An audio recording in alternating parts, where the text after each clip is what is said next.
Yehova Svaot Elohim, Kadosh, Kadosh, Kadosh.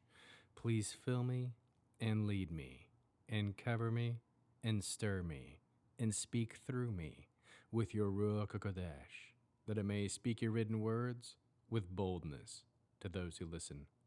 I ask all these things in Yeshua HaMashiach's name. Amen. We'll start with the Shema. Listen and obey. Children of Yehovah, pay careful attention and respond. Yehovah is our power and authority.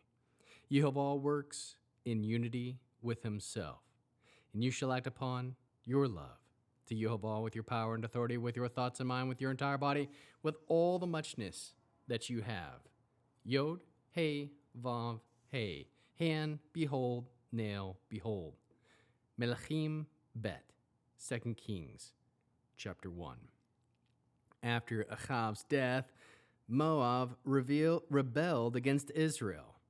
When Ahaziah fell through a lattice window of his upper room in Shamron and laid injured, he sent messengers and said to them, "Go, consult Baal Zevav, the god of Ekron, and ask whether I will recover from this injury." But an angel of Yehovah said to Eliyahu from Tishbe, "Get up and intercept the messengers of the king of Shamron and ask them, is it because there's no God in Israel that you're on your way to consult Baal Zevav, the god of Ekron? Therefore Yehovah says, you will never leave the bed you are lying on. You will certainly die." Then Eliyahu left. The messengers returned to Ahaziah, and he asked them, "Why have you come back?" They answered him, "A man came to meet us. He told us to go and return to the king who sent us and tell him, 'Here is what Yehovah says. Is it because there's no God in Israel that you are sending to consult Baal Zevav, the god of Ekron? Therefore you will never leave the bed you are lying on, and you will certainly die.'" He asked them, "The man who came to meet you and told you these things, what kind of man was he?" "He was a hairy man," they answered him, "with a leather belt around his waist." He said, "It is Eliyahu from Tishbe." Then the king sent a commander of 50 to Eliyahu. Together with his 50 men, Eliyahu was sitting on top of a hill. The commander climbed up to him and said, "Man of God, the king says to come down." Eliyahu answered the commander of 50, "If I am in fact a man of God, let fire come down from heaven and burn you up, along with your 50 men." Fire came down from heaven and burned up him and his 50 men. The king sent him another commander of 50, together with his 50 men. He said to him, "Man of God, the king says, come down immediately."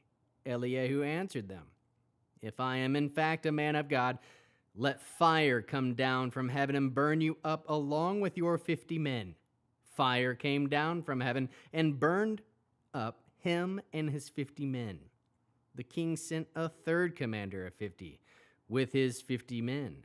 The third commander of 50 climbed up, approached Eliyahu, and fell on his knees before him. He pleaded with him, "Man of God, please have some regard for my life and the lives of the 50 servants of yours. I know that fire came down from heaven and burned up the 2 other commanders with their 50 men. But now, have some regard for my life."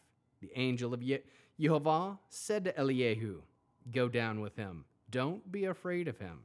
So he got up and went down with him to the king. Eliyahu said to the king, "Here is what Yehovah says. You sent messengers to consult Baal Zevav, the god of Ekron. Is it because there's no God in Israel you can consult? Therefore you will never leave the bed you are lying on. You will certainly die." So he died, in keeping with the word of Yehovah spoken through Eliyahu. Uriam began to rule in place of him during the year of Uriam, the son of Jehoshaphat, king of Yehuda, because he had no son. Other activities of Ahaziah are recorded in the annals of the kings of Israel. How can we learn to love our Creator after reading this first awesome chapter of 2 Kings? When you are hurt, seek Yehovah. Consult Yehovah, the Elohim of Israel. Aim to please Yehovah by seeking him in your time of need. Proclaim the words of Yehوה. Trust in the protection of Yehوa on your life.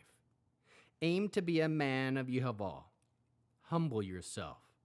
Keep with the word of Yehوa.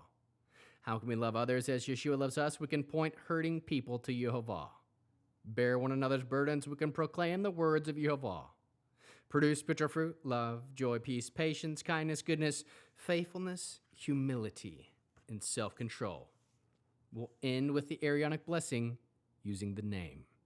Yehوa will kneel before you presenting gifts, and he will guard you with a hedge of protection. Yehوa will illuminate the wholeness of his being toward you, bringing order, and he will provide you with love, sustenance, and friendship. Yehوa will lift up the wholeness of his being and look upon you and will set in place all you need to be whole and complete.